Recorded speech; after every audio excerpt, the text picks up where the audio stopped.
백치의 옷을 벗고 가치의 옷을 입자. 우리는 일상 속에서 가치에 대한 말을 자주 듣고 사용합니다.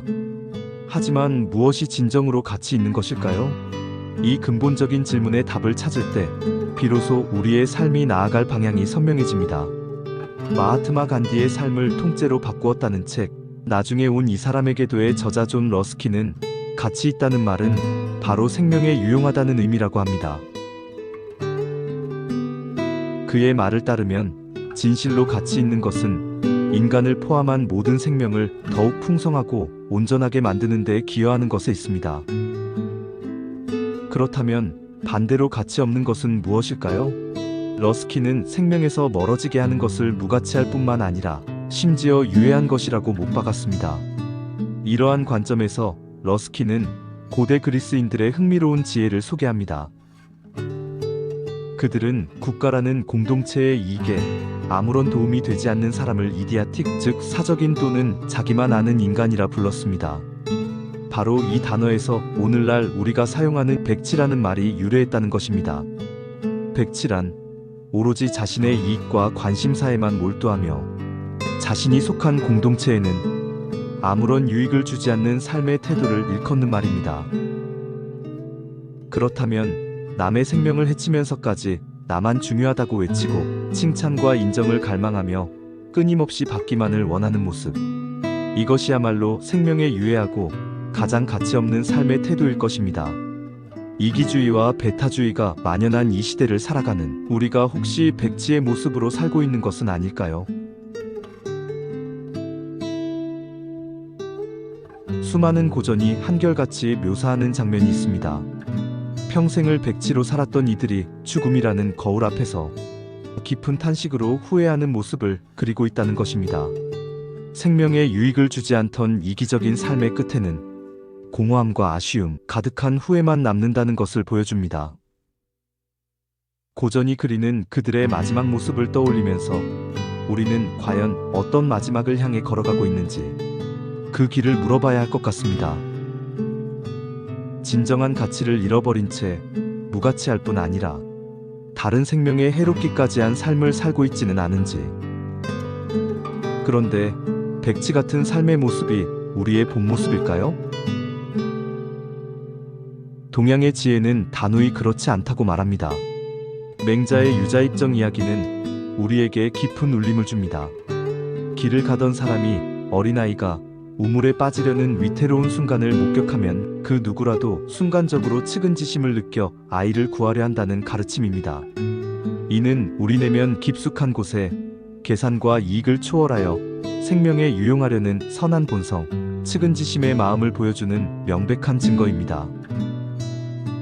우리 마음을 고요히 들여다보면 분명 그 마음이 있습니다. 타인의 고통에 공감하고 도우려는 마음, 그리고 우리 자신의 옳지 못함을 부끄러워하고 타인의 불의를 미워하는 수호지심 또한 우리 안에 살아 숨쉬고 있습니다. 유교에서 인간다움의 정수로 여기는 인의 정신이야말로 타인을 향한 배려와 사랑을 통해 생명에 유익을 주는 가치 있는 삶의 핵심입니다. 먼저 자신을 바르게 닦고 나아가 세상을 이롭게 한다는 수기치인의 가르침은 한 사람의 가치 있는 변화가 공동체 전체의 생명을 살리는 출발점임을 일깨워줍니다. 조선시대의 거상 임상옥의 가르침은 존 러스킨의 가치에 대한 정의와 정확히 일치합니다. 장사란 이익을 남기는 것이 아니라 사람을 남기는 것이다. 사람이야말로 장사를 통해 얻을 수 있는 최고의 이윤이다.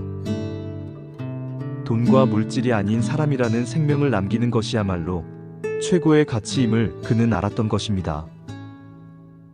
돈의 진정한 가치는 그것이 사람의 생명을 살리고 사람을 세우는 데 쓰일 때 비로소 빛을 발합니다. 나를 구하는 유일한 길은 남을 구하는 것이라는 맹자의 역설적 지혜와도 맞닿아 있습니다. 타인의 생명에 유익을 주는 이타적인 삶이 결국 우리 자신을 가장 깊고 진실한 행복으로 인도하며 가장 가치 있는 존재로 이끄는 유일한 길임을 깨닫게 됩니다. 이제 한 걸음 더 깊은 차원에서 우리의 본성을 살펴봅니다. 우리는 본래 하나님의 사랑의 형상을 따라 사랑의 본성을 가진 존재로 지음받았습니다. 그리고 이 본성은 생명을 향한 사랑이었습니다.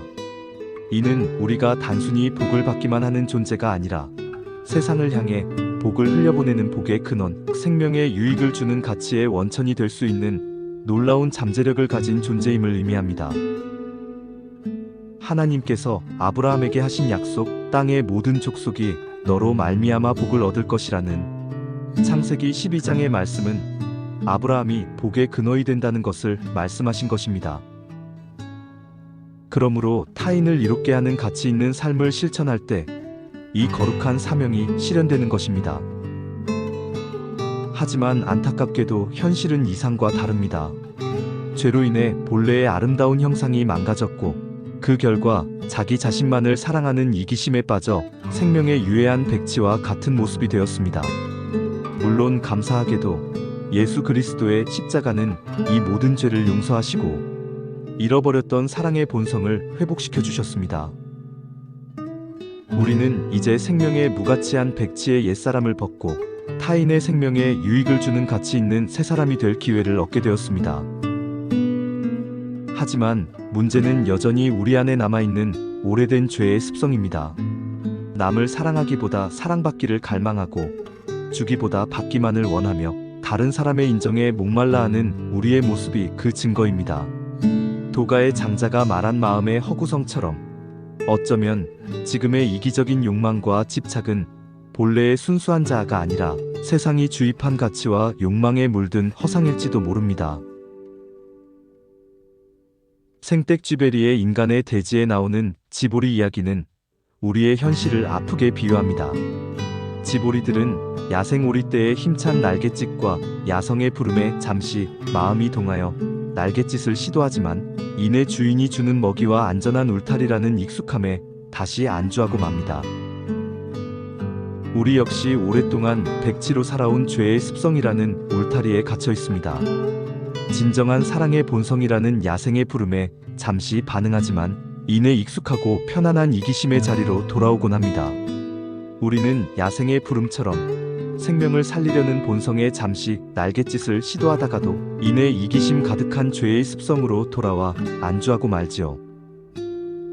그러면 너만 손해봐 라고 속삭이는 죄의 아우성에 어렵게 내밀었던 사랑의 손을 거두는 것이 바로 우리가 백지로 살고 있다는 아픈 현실의 증거가 아닐까 싶습니다. 이것이 바로 우리가 벗어버려야 할 낡은 옷이자 이겨내야 할 죄의 습성이겠지요. 이제 더 이상 죄의 낡은 습성이 우리 안에 있는 사랑의 야생성을 짓누르게 내버려 둘 수는 없지 않겠습니까? 생명의 무가치하고 유해한 백지의 삶을 청산하고 진정한 인간다움의 가치를 존중하는 사람의 본성을 회복하기 위해 뜨거운 다짐을 해야 할 때가 아닐지요. 무의자연의 정신을 이어받아 인위적이고 억지스러운 방식의 야망을 내려놓고 만물을 이롭게 하지만 다투지 않는 상선약수의 물처럼 우리의 본성인 사랑을 자연스럽게 흘려보내는 삶을 지향해야 하지 않을까요? 우리를 휩싸고 있는 백지의 습성을 버리고 우리 안에 잠들어 있는 놀라운 잠재력, 우리의 야생성과 같은 사람의 본성을 깨워내야겠습니다.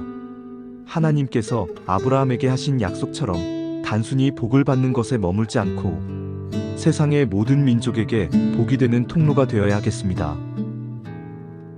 우리가 단순히 복을 받는 존재가 아니라 복을 세상에 흘려보내는 복의 근원으로 부름받았기 때문입니다. 이제는 이기심 아래 신음하던 유자입정의 인간 정신을 해방시키고 돈으로 최고의 이윤인 사람을 남기는 진정한 거상을 우리 안에서 깨워낼 때입니다. 사람을 구함으로 우리 자신을 구하는 최고의 가치를 재창조해내야 할 때라고 믿어집니다. 우리 안에 잠들어 있는 사랑의 본성인 복의 근원을 깨우는 상상만으로도 가슴이 뛰지 않나요? 백지로 살지 말자는 외침은 우리에게 이기심이라는 낡은 옷을 벗어던지라는 간절한 호소일 것입니다. 예수 그리스도를 통해 회복된 사랑의 본성을 입고 생명의 유용한 존재, 세상의 복의 근원이 되는 삶을 살아가라는 하나님의 명령에 반응하는 것이기도 합니다. 오늘 생명에 무관하고 유해했던 백지의 삶의 마침표를 찍고 세상의 모든 생명에 유익을 주는 가치 있는 존재로 살아가는 첫걸음에 여러분을 초대합니다. 우리가 함께 사람이 사는 세상을, 살맛 나는 세상을 만들어가면 좋겠습니다. 이 영상에 공감이 되시면 구독과 좋아요 눌러주시고 지인에게 공유도 부탁드립니다. 끝까지 시청해주셔서 감사합니다.